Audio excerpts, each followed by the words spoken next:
elèctrics. Un circuit elèctric és una regla que permet el pas de l'energia. Un circuit elèctric és una red que conté una ruta tancada. Un circuit elèctric està format per el generador, que és el que dona energia al circuit elèctric. Després estan els cables conductors, que normalment estan fets de cobre, que són els que transporten l'electricitat al receptor. Després està l'enxufe, que talla el circuit elèctric. I per últim està el receptor, que és el que recibeix l'electricitat per transformar-lo en llum o en sonit. Hi ha dos tipus de materials. Els conductors, que deixen pas al corrent elèctric, i els aïllants, que no deixen pas al corrent elèctric. També se poden fer en distint de ple i en distints cables. Solen unir una part del cable a la bombilla i la bombilla unir l'altra volta a la pila. I després també poden variar en objectes que són conductors. Es podeu arrimar, Lluc, Raül? No. És que l'altra part no t'ho Veus, en un tornillo també podria conduir.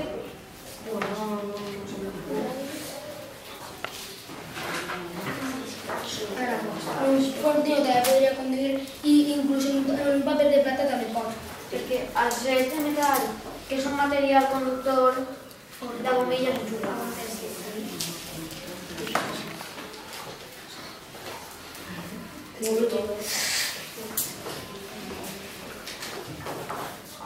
Si pot enxufar hasta en un paper de plata. Arrimeu-se un poquet, arrimeu-se.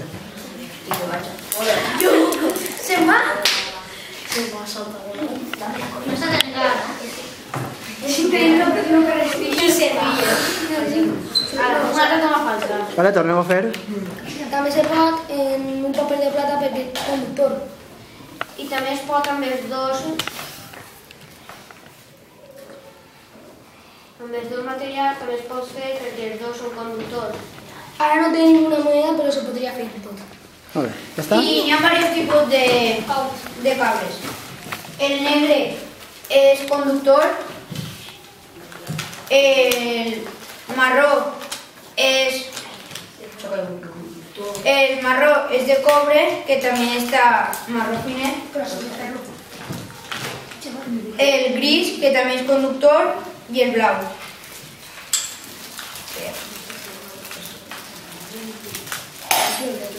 I el blau, que també n'hi ha blau finet. Raül. Al passar l'electricitat per el cable del pol positiu al pol negatiu, es crea l'electricitat que dona llum a la bombilla. Vale. Anem a parlar sobre els aparells elèctrics. Els aparells elèctrics transformen el corrent elèctric al magnetisme en unes altres formes. El ecògraf és un producte sanitari que s'utilitza per posar-lo en la panxa a les embarassades, per veure al fill. El forn té un termostat com el d'una planxa. Manté el forn a la temperatura que s'ha ficat. Els trens elèctrics funcionen a l'electricitat. Per això, tots porten uns cables per sobre. La majoria dels tecidos planes són elèctrics. Els altres elèctrics funcionen a través d'un corrent elèctric o bateria.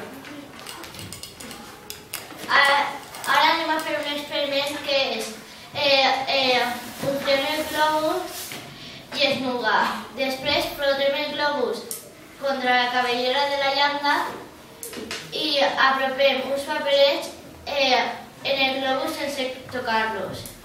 I gràcies a l'electricitat estàtica s'apagarà el I ara callem, que està gravant.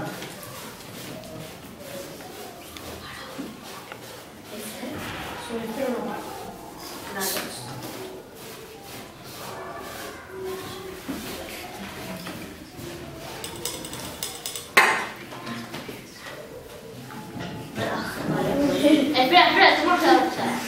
Toma i La casa...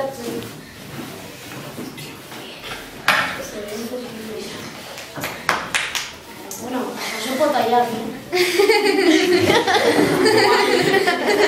Van a mi tío la gente que dieron un...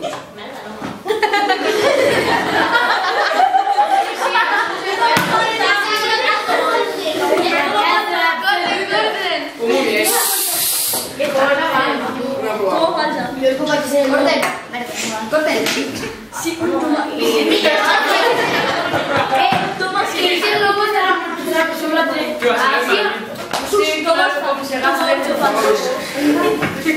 Vale, toma 1970. Tengo que frotarme con esto. Ha quedado todo con esto. Ya,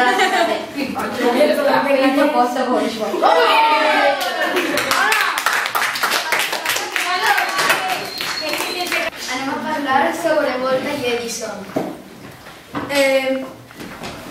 Edison va néixer en l'any 1846 i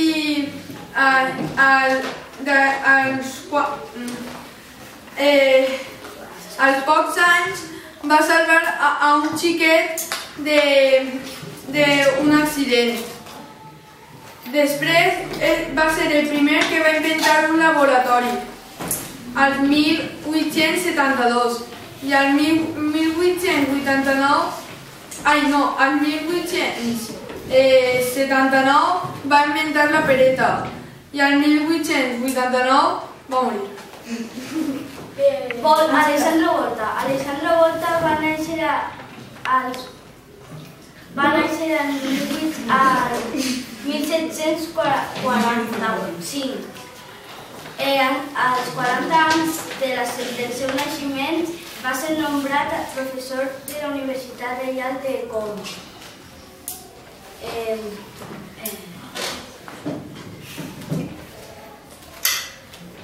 Va inventar molts invents sobre l'electricitat. Va ser amic de Luigi Galvani, on va demostrar en els seus invents la pila elèctrica que era veritat que sense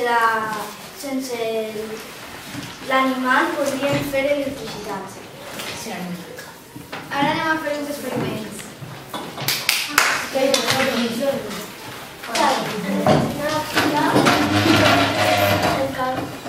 cables de cobre. Ja hem posat i hem posat el telèfon i l'enllaç i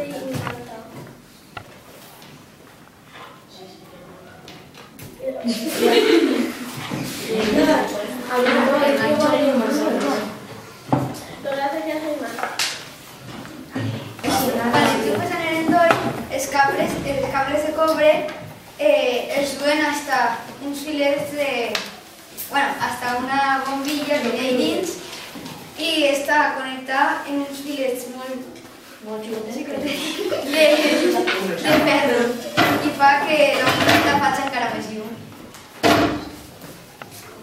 L'estàtua de llibertat. El treball tracta sobre la llum. La llum és la part de la radiació electromagnètica que pot ser utilitzada per l'ull humà. La llum té una velocitat finita. Actualment el valor exacte estableix la velocitat de la llum en el buit és de 299.792.458 metres per segon. La llum es propaga. La llum que eix de les fonts lluminoses es propaga en línia recta i en totes les direccions.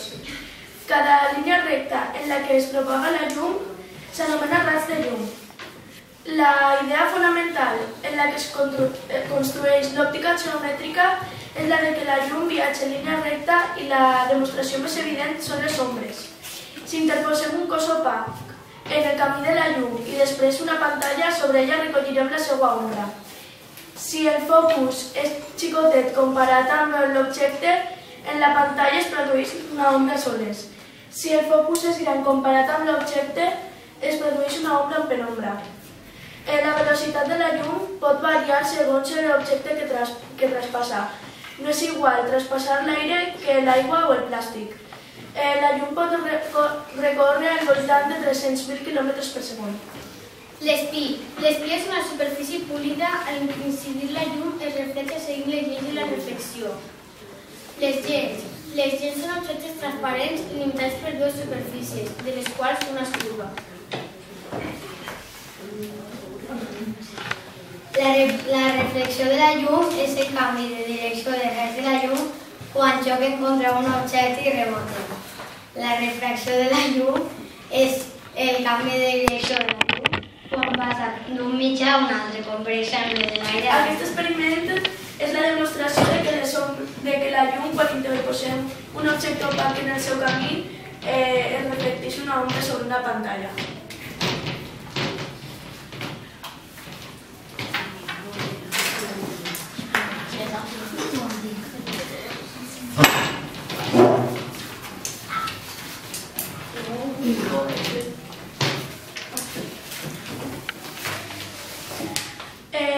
Nosaltres també hem volgut representar la llum de colors amb folis que hem agarrat i pot ser blava, com en aquest cas,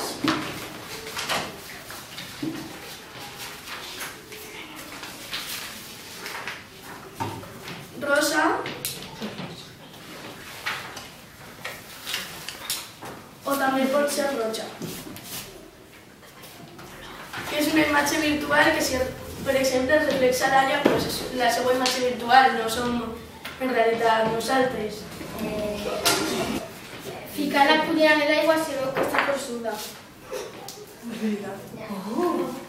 Perquè els ratxos, al xocar contra l'objecte, reboten i canvien de direcció. El tema que anem a ensenyar-vos és el tema dels objectes no lluminosos.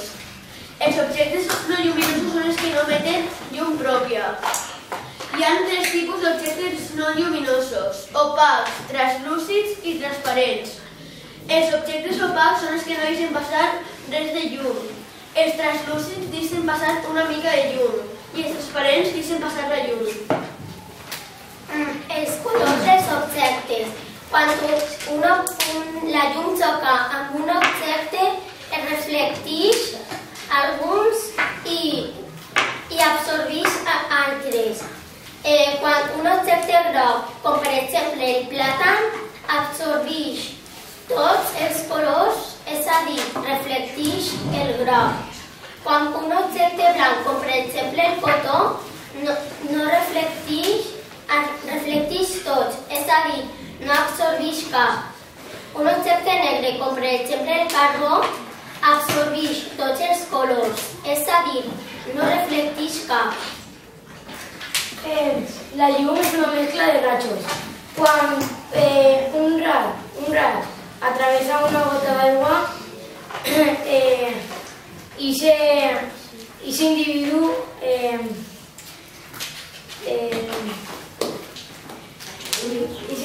indica que la llum té aquest color perquè agafa la llum. Este es lo que té una bateria así darrere que se l'ha ficat en una goma, l'he ficat en cinta aislant. Després li fiqui ferro i el passi per així, el fiqui així en la bombilla. Després fiqui un altre ferro en l'interruptor que va d'una clau i un altre ferro pis a l'altra clau. I entonces fiqui claus al voltant i com són conductores, si fiquem la cànica ahí dins, passa d'un ferro a l'altre i s'encén una llum, depèn com sigui l'interruptor.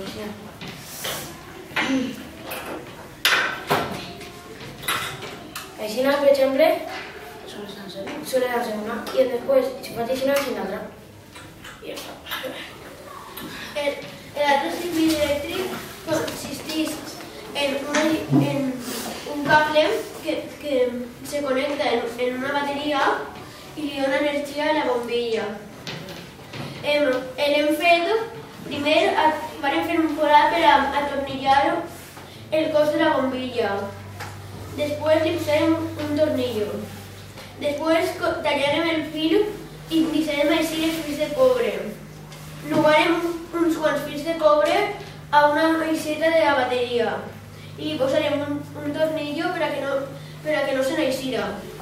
Després, en l'altre fil, l'unirem a altra part a la bombilla i l'issarem sort.